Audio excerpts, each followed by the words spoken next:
Existe um tipo de design de telhado que depende quase exclusivamente de ar, altura e geometria, mas que consegue fazer algo que até sistemas modernos de ar-condicionado lutam para alcançar: manter uma casa inteira mais fresca sob o sol escaldante. Conforme explica o material de origem, antigos construtores utilizaram esse conceito em desertos, regiões tropicais e cidades quentes, onde a temperatura poderia ser fatal. O telhado não era apenas uma cobertura, era parte de um sistema de controle climático passivo capaz de direcionar o calor para fora antes que ele atingisse os espaços ocupados. Com o tempo, esse conhecimento desapareceu, substituído por lajes planas, sótãos selados e máquinas que nunca param enquanto os princípios físicos por trás da eficiência térmica foram esquecidos. O ponto mais perturbador, segundo o texto, não é que esses telhados falharam. Eles foram abandonados porque uma casa que se resfria sozinha representa uma ameaça econômica, reduz a demanda por equipamentos de ar-condicionado, ventiladores mecânicos, sistemas de isolamento complexos e contratos de manutenção que geram receita contínua. Casas modernas deveriam resolver o problema do calor, mas em vez disso, muitas se transformam em fornos ao meio-dia. O telhado absorve luz solar durante todo o dia, armazena calor como uma bateria e o libera lentamente para os cômodos abaixo. O resultado é que os moradores respondem da única forma que o mercado ensinou, pagando mais por resfriamento mecânico, aceitando contas de energia mais altas e assumindo que conforto é algo alugado todos os meses. O texto destaca a ironia desse abandono. Enquanto as casas antigas conseguiam permanecer frescas sem compressores ou ventilação mecânica constante, o design moderno prioriza rapidez, padronização e custo, ignorando a inteligência da geometria, ventilação e separação térmica. O telhado inteligente antigo controlava o calor antes que ele penetrasse nos ambientes internos. O telhado moderno absorve e retém calor, forçando a dependência de máquinas. O conhecimento histórico mostra que os construtores antigos já compreendiam a importância do telhado como regulador térmico. No Egito e na Mesopotâmia, a sobrevivência dependia de controlar a exposição solar muito antes da eletricidade existir. Os arquitetos elevavam tetos, aumentavam a espessura das estruturas superiores e moldavam os edifícios para que o calor subisse e se afastasse das áreas ocupadas. Eles sabiam que o ar mais quente sempre se acumulava acima e que o espaço abaixo do telhado poderia se tornar uma fornalha ou um buffer térmico. Mais tarde, na Pérsia, esse raciocínio foi levado a outro nível. Em climas extremamente quentes e secos, desenvolveram sistemas de telhados que funcionavam em conjunto com cúpulas abóbadas, coletores de vento e ambientes internos altos. Não se tratava de escolhas estéticas, formas curvas e elevadas reduziriam a concentração direta de calor, incentivariam o acúmulo de ar quente acima do nível habitável e criariam caminhos para a saída do calor. Em muitas situações, o telhado fazia parte de uma estratégia completa de resfriamento passivo, movendo o ar sem a necessidade de máquinas. O texto também destaca que no norte da África e no Oriente Médio, as casas tradicionais frequentemente utilizavam lógica de telhado em camadas ao invés de uma superfície única. Os construtores combinavam altura, massa, acabamentos à base de cal e aberturas de ventilação para retardar a transferência de calor e liberar o calor acumulado antes que alcançasse os cômodos internos. Pátios e respiradouros superiores funcionavam em conjunto com o telhado, transformando a residência inteira em um sistema de resfriamento passivo. O calor não era combatido com força, mas redirecionado, atrasado e liberado de forma controlada. O raciocínio sobre telhados inteligentes continuou evoluindo na Ásia e em regiões tropicais. No sul da Ásia, construtores empregavam telhados inclinados, beirais profundos, sótãos ventilados, telhas de barro e materiais respiráveis que impediam o calor e a umidade de ficarem presos. O telhado precisava fazer mais do que apenas proteger da chuva, deveria sombrear as paredes, criar canais de ar e proteger os cômodos internos da radiação direta. O espaço entre a camada externa do telhado e o forro tornou-se tão importante quanto o próprio telhado. O ar que circulava por esse espaço impedia que grande parte do calor entrasse na área habitável. No Mediterrâneo, a mesma lógica foi aplicada com superfícies minerais claras e telhas que refletiam a luz solar em vez de absorvê-la. A arquitetura colonial em climas tropicais repetiu o padrão: telhados altos, aberturas para ventilação, tetos amplos e beirais sombreados. Cada cultura usava materiais diferentes, mas o princípio permanecia constante: elevar o telhado, ventilar o calor, refletir o sol e permitir que a estrutura respirasse. O texto enfatiza que esse conjunto de soluções não era apenas estético, mas uma forma sofisticada de engenharia passiva para conforto térmico.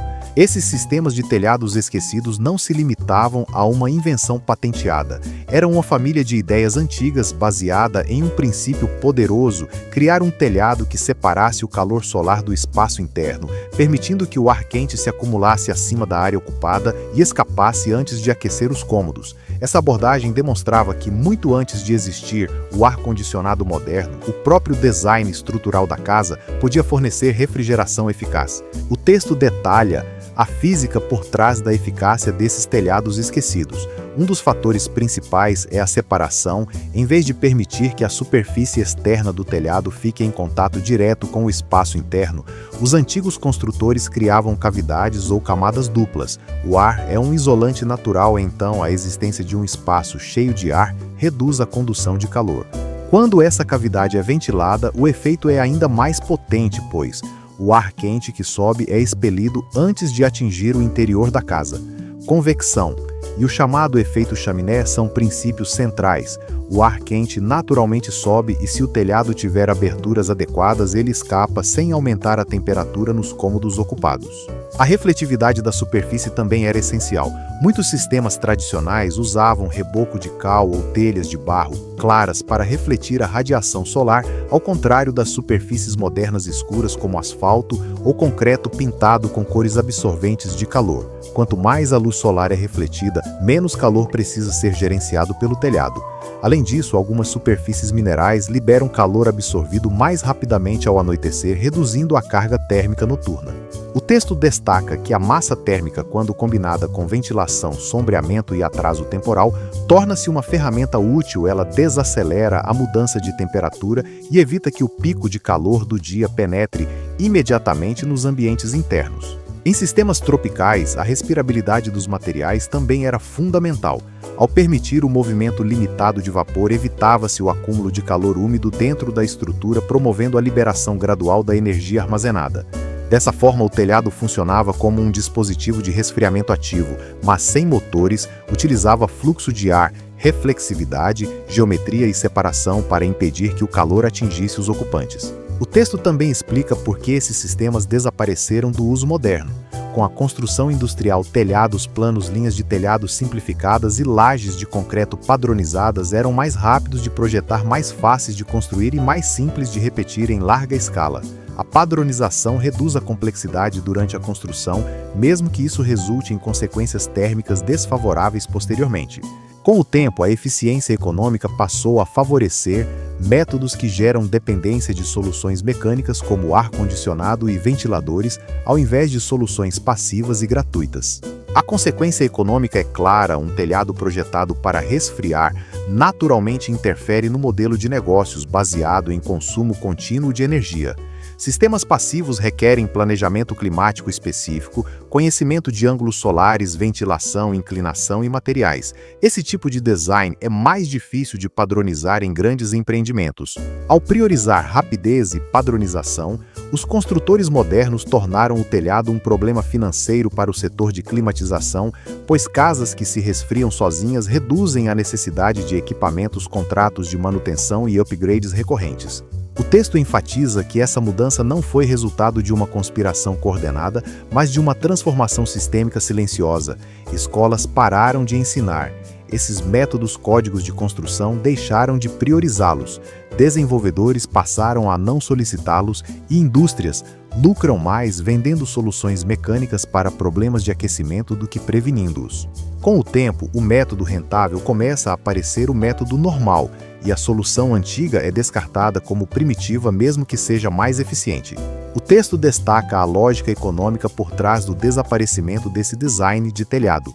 Casas modernas dependentes de equipamentos mecânicos de resfriamento criam receitas recorrentes, unidades de ar-condicionado, sistemas de ventilação, manutenção periódica, peças de reposição, upgrades de isolamento, ventiladores de sótão e até revestimentos adicionais. Quanto mais quente a casa, mais produtos o proprietário precisa adquirir.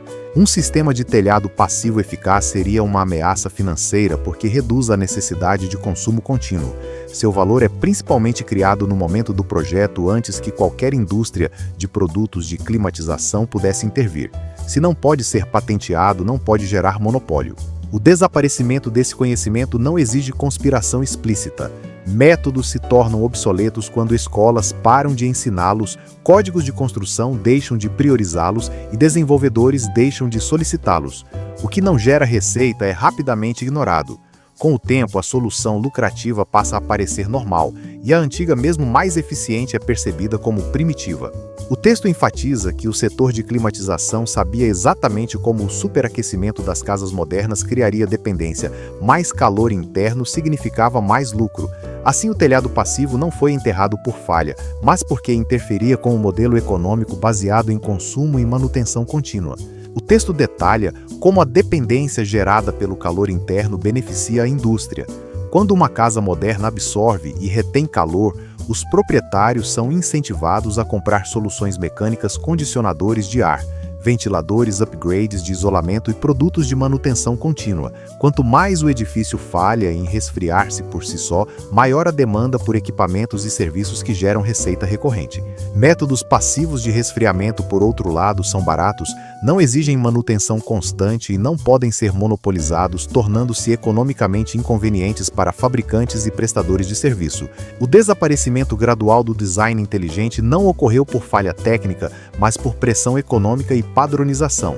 Escolas de arquitetura pararam de ensinar técnicas tradicionais, códigos de construção modernas priorizaram lajes planas e tetos simples, e desenvolvedores não solicitaram mais telhados complexos. Com o tempo, essas mudanças tornaram o antigo método menos visível, enquanto soluções mecânicas se tornaram o padrão e passaram a ser vistas como necessárias. A sabedoria tradicional foi esquecida e a indústria passou a lucrar mais vendendo soluções corretivas do que prevenindo o problema do superaquecimento nas casas. Assim, o texto enfatiza que o valor de um telhado inteligente não reside apenas em sua capacidade de resfriar a casa, mas na independência que proporciona do consumo mecânico. Casas que se resfriam passivamente reduzem a necessidade de eletricidade, manutenção e produtos adicionais, ameaçando diretamente modelos de negócios baseados na dependência contínua do consumidor.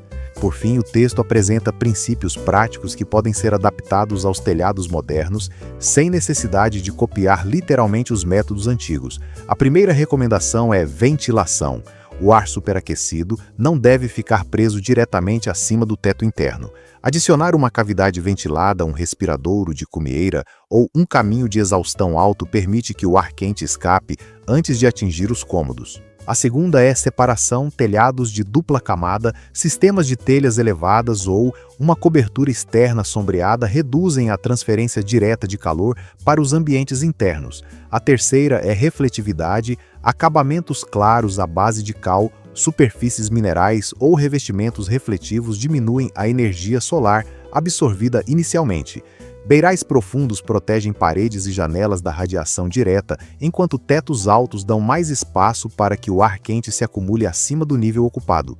Quando esses princípios são combinados com ventilação cruzada, materiais respiráveis e aberturas sombreadas, o efeito de resfriamento torna-se ainda mais forte. O ponto central é que esse sistema antigo não era nostálgico, mas baseado em física. Casas modernas ensinaram aos proprietários que o resfriamento depende de máquinas. Construtores antigos sabiam que o resfriamento começa no design. O telhado não deve ser apenas uma cobertura passiva, ele é a primeira linha de defesa contra o calor.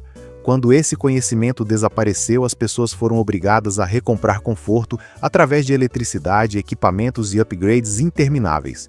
O design de telhado esquecido demonstra que um dos sistemas de resfriamento mais inteligentes já criados estava incorporado diretamente na estrutura da casa, reduzindo a dependência de soluções mecânicas e maximizando a eficiência térmica sem consumo contínuo de energia.